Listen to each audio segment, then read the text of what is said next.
Sylt must get a grip on the problem of illegal holiday homes as soon as possible.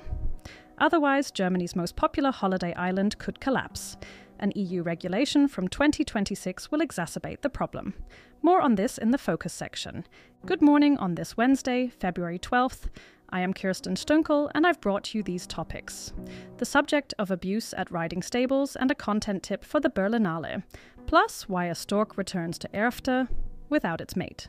But first, let's take a look at our focus. Today in Focus. We take a look at Sylt. In Wenningstedt-Brederup, 85% of the holiday homes are not approved. In Morsum, almost 100%. Reliable figures are not yet available for the other communities. But the situation there is unlikely to be any better. A mixed situation, which now not only creates uncertainty, but also fear. On Monday evening, more than 100 people attended the building committee meeting in the Sylt School Centre.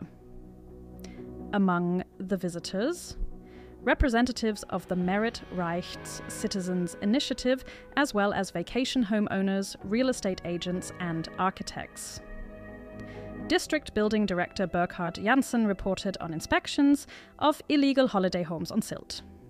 At the beginning, there were very different interest groups. First, the representatives of the building inspectorate, then the citizens of Sylt, entrepreneurs and landlords who live from tourism. Yes, but what now? Sylt needs time to legalize holiday apartments, which it doesn't have. The pressure comes from two factors. Factor 1. Janssen left no doubt that there is no way around revising and adapting the development plans. There is currently no legal basis for a kind of general amnesty or for a comprehensive solution à la the Sylt Charter. In the municipality of Sylt alone, 110 development plans have to be dealt with.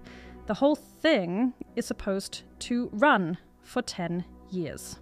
Additional pressure comes from an EU regulation. Point 2. The new EU regulation will come into force in May 2026.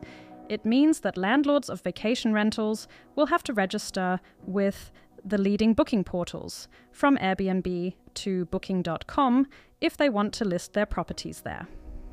However, only those whose vacation rentals are approved will receive a registration number. And what happens now? Markus Giebner, a mayoral candidate and member of the building committee, believes that it makes no sense for each municipality in Schleswig-Holstein to try to solve the problem on its own.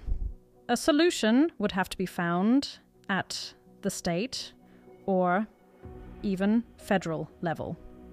Carsten Kirkham, the acting mayor from the CDU, has a similar view of the EU regulation. Either the state imposes a moratorium and buys time for the municipalities, or an interstate initiative could facilitate the application of the EU regulation in order to avert damage. We are keeping an eye on this issue for you. And now we look at what else is important in Schleswig-Holstein. Abuse at riding stables. Can we please talk about what goes wrong at horse farms?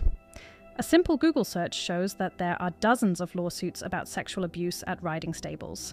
My colleague Marie Busser has spent months researching the issue and talking to survivors. She says the pattern is always the same. Much older men take advantage of young girls who love horses. Together with Ankia Janssen, she found out why this is possible. You can read more about the research on shz.de. Content tip for the Berlinale. The Oscars are coming soon. I'm already trying to keep up with the nominated movies. But the German Oscars take place even earlier. The Berlinale. And this year is the 75th edition. My colleague Daniel Benedict spoke with Trisha Tuttle. The film festival will be different this time. In the interview, the American who headed the London Film Festival before coming to the Berlinale talks about freedom of expression and language taboos, superstars on the red carpet, and the sex appeal of her first festival. I've already had a look at who's coming this year. There's Benedict Cumberbatch, who you might know from the BBC version of Sherlock Holmes, or Robert Pattinson, either from Harry Potter or Twilight. The 75th edition of the Berlinale starts tomorrow with the world premiere of Tom Tykwers' The Light. About 200 films will be shown in the anniversary year. 19 of them are competing for the Golden and Silver Bears. Tickets are available online. A stork returns to Erfter without its mate. A male stork arrived at the Knudsen family's eyrie in Erfter about 2 weeks ago. Too soon for the animals? NABU expert Frauke Moorwinkel talked to my colleagues about the reasons. In 2024, the white stork and his partner raised 3 young storks, but now the female is still missing. It could be that she has migrated from the east and still has the long journey across the Bosphorus ahead of her, says Struwe. In any case, her lover will have to be patient. A sighting in January is no longer a surprise.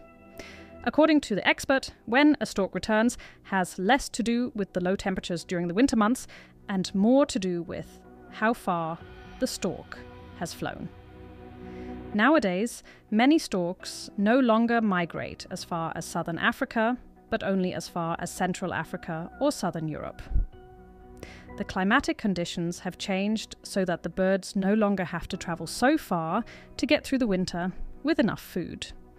The NABU expert also said that the birds don't fly any further than they have to. That sounds very efficient. That's it for today's episode. Have a good start to your day.